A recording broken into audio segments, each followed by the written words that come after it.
Have you ever stepped into a crowded room only to feel the buzz of endless conversations swirling in the air and wished you could just turn around and leave? It's not simply discomfort. It's a profound unease, a knowing sensation that you're out of place, even among familiar faces. People are supposed to thrive on connection, right? Society tells us that social interactions fuel happiness and fulfillment. So why does being around others sometimes feel as if it's slowly draining the essence of your soul? Maybe it's the relentless pressure to perform, to smile, laugh, and keep conversations alive, even when every ounce of your energy feels depleted. Or perhaps it's the superficial nature of many interactions, skating along the surface while your mind craves deeper meaning. There's also the overwhelming demand to conform, to fit into a world that feels too chaotic, too noisy, and simply too much. And then there's the fear of judgment. The glances when you leave a gathering early, the concerned questions implying something's wrong with you for wanting solitude. Why don't you enjoy being around people, they ask, as if there's a straightforward answer to an intricate question. But you know it's not about disliking people. It's about the disconnect between your inner needs and the social demands of modern life. This feeling isn't a flaw, it's a reflection of your unique nature, a story written by your experiences and personality. Let's explore this further, not to justify or apologize for these feelings, but to honor them. By doing so, we may uncover a deeper understanding of ourselves and the world we navigate. Number 1. You are an introvert. There's a quiet power in solitude, isn't there? The stillness, the calm, and the way your mind feels free to wander into unexplored corners. For you, solitude isn't loneliness, it's liberation. It's a chance to recharge and return to your true self. As an introvert, your soul craves depth over surface-level connections. You don't seek fleeting interactions. You yearn for meaningful conversations that resonate deeply. Yet, those are rare. Most social situations are structured to skim the surface, light chatter, brief exchanges, and topics that rarely scratch beneath the veneer. For you, each interaction comes with an energy cost. It's not just about showing up, it's about giving pieces of yourself in return for shallow connections. And when the emotional balance doesn't feel worth it, the natural instinct is to step back. Society, however, isn't built for introverts. There's an unspoken expectation to be outgoing, vibrant, the life of every gathering. When you aren't, people may question you, assuming something must be wrong. But they don't see the vibrant inner world you inhabit, thoughts, dreams, and reflections as expansive as galaxies. So you retreat. Not because you dislike people, but because solitude lets you reconnect with your essence. It's not a rejection of others, it's an embrace of your well-being. If that makes you appear antisocial to some, so be it. You know the truth. Solitude is not about avoidance, it's about preservation. Number 2. Trust issues. Trust, it's the fragile foundation of every relationship. But for some, it's been shattered too many times to rebuild easily. If you've experienced betrayal, a friend who let you down, a partner who broke your confidence, or even a relative who disappointed you, you know how deeply it cuts. Trust issues aren't about being overly cautious. They're about survival. Imagine opening your heart to someone, only to have your vulnerability turned against you. It's more than just hurt, it's disorienting. The rules of connection feel unpredictable, the ground beneath you unstable. Trust issues don't just make you wary of others, they make you question your own instincts. How do you know who's genuine and who isn't? This wariness often leads to retreat. It's not that you don't want connection, you do. But the emotional risk feels too great. Each interaction becomes a gamble, and the stakes are your peace of mind. The cost of letting someone in can seem overwhelming, especially when past wounds are still fresh. Over time, this caution can make you hyper-aware. A lingering glance, an unusual tone of voice, subtle cues others might overlook become glaring red flags to you. It's self-protection, not paranoia. Deep down, you may still long for genuine relationships, but that longing is tempered by painful lessons learned. Rebuilding trust is possible, but it's a slow process. It requires finding people who consistently prove their reliability, one small action at a time.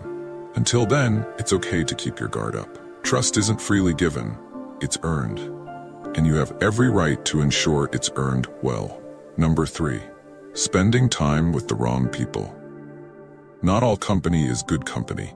And this could be one of the most overlooked reasons why you avoid socializing.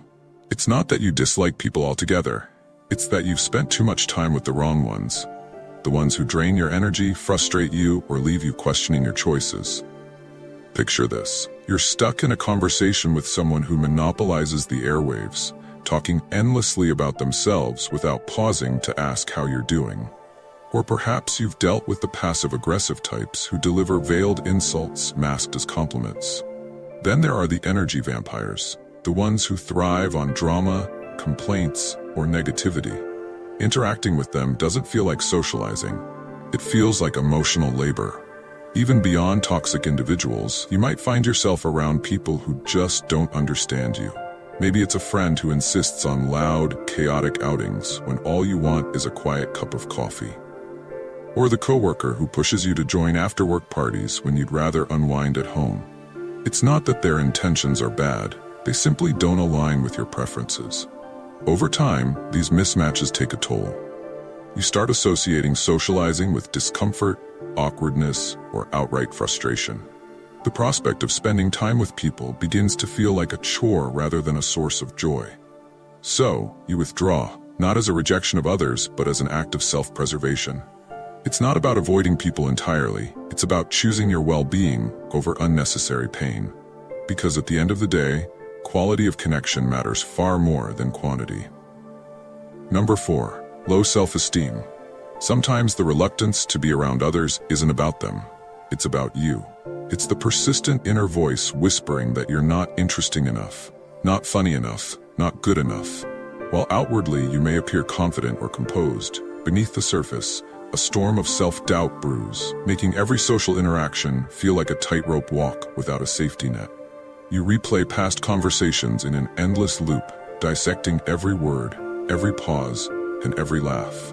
Did they think I was boring? Did I sound stupid?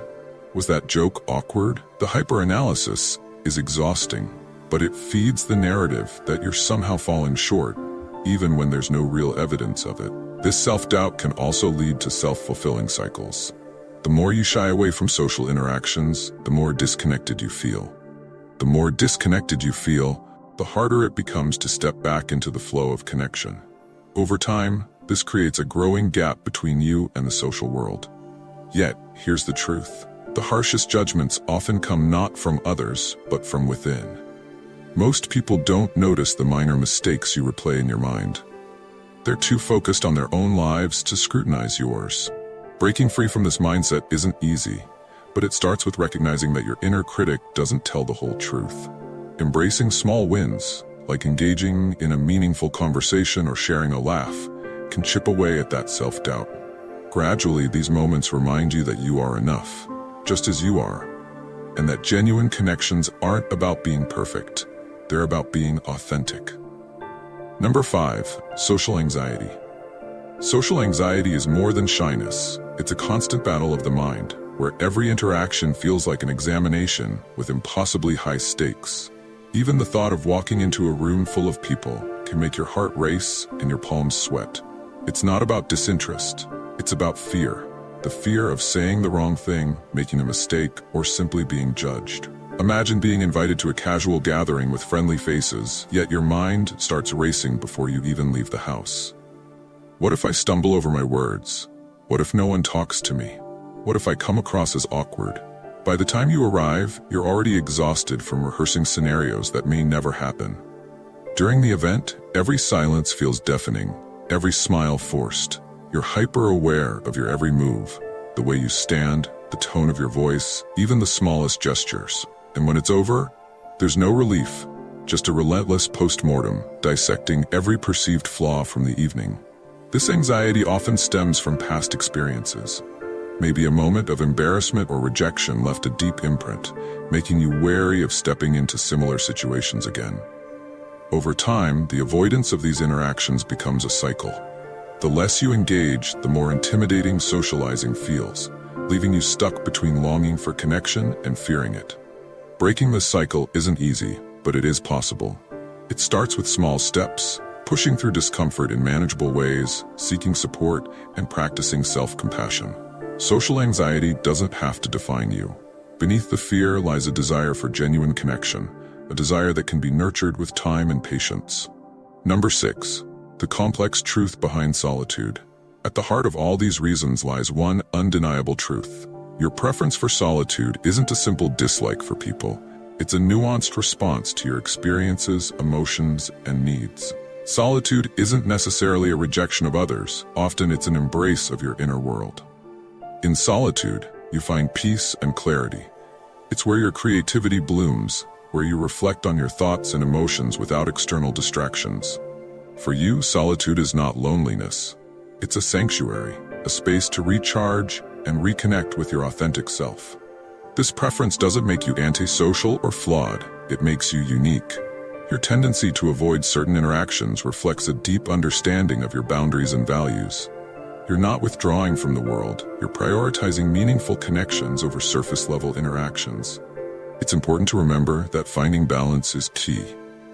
While solitude nurtures your soul, stepping into the world and allowing yourself to connect with others can also bring growth and fulfillment. The challenge lies in navigating these opposing needs, honoring your desire for quiet while staying open to meaningful relationships. So, the next time someone questions your inclination towards solitude, know that it's not something you need to explain or justify. Your choice to spend time with yourself is an act of self-respect. In a world that often demands constant interaction, choosing solitude is a quiet rebellion, one that honors your true essence. Number 7. Embracing your unique journey. Embracing solitude doesn't mean you're rejecting the world. Rather, it's about honoring your own needs and acknowledging that the way you navigate relationships and social situations is a deeply personal journey. The reasons why you sometimes prefer being alone, whether it's your introversion, trust issues, self-esteem challenges, or social anxiety, are all valid. They form the intricate web of your identity and reflect the unique experiences that have shaped you. As you move forward, it's important to remember that your path is your own. It's okay to prioritize your mental and emotional well-being over societal expectations. The world may push you to be more social, more outgoing, but you have every right to carve out a space where you can thrive on your own terms. The journey of understanding yourself more deeply and choosing solitude when needed is empowering. It allows you to be fully present with yourself and gradually find your balance between connection and self-care. There's no need to force yourself into interactions that drain you, especially when your personal growth happens best in quieter spaces. Ultimately, solitude doesn't make you less of a person. It makes you more attuned to who you are. So don't be afraid to take the time you need for yourself. With time and patience, you'll learn to navigate social situations on your terms, finding the right people and moments that truly resonate with you. And if you ever find yourself questioning your need for solitude, just remember this: your well-being comes first.